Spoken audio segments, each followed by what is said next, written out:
离中原普渡还有半个月时间，也个猪肉已经开始咧起价，一斤已经要挖100。农民是表示，因为饲料成本较悬，而且还有疾病，才造成猪肉供应量不够。农业部的部长陈吉仲是表示，今年猪肉进口量比英国也搁较济，政府会确保到年底为止，确保咱国内猪肉的供应无问题。10时早起，菜市场内底民众伫猪肉打警示的肉片，离中元节要半个月，猪肉价数其实已经起起来啊。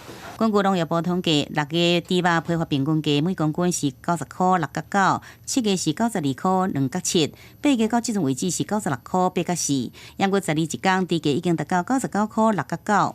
肉又这么贵，又这么贵，对，就多买菜，多吃菜。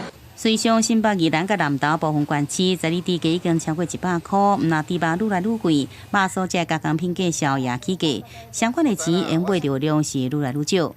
200的就吃了几天了，现在买150就是说呢。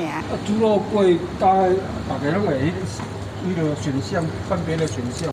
这些猪肉亲情的准备要做假肉，大头的生意人讲，等到需求量较大，中元节恐惊价销会搁起。饲猪的人讲，饲料这饲猪的成本真悬，加上疾病这因素，拢造成这阵肉猪供应数量不足。之前的疾病的影响，造成小猪的育成力特别的差，所以目前的肉猪的数量供应确实不足。猪价的这一个的波动呢，很多是受到所谓的原物料的价格上涨，还有短期的供需的波动。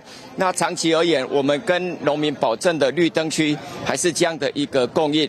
陈吉仲强调，今年猪肉进口量比去年增加，农业部也继续来清点，确保国内猪肉需求量到今年底为止供应无问题。记者综合报道。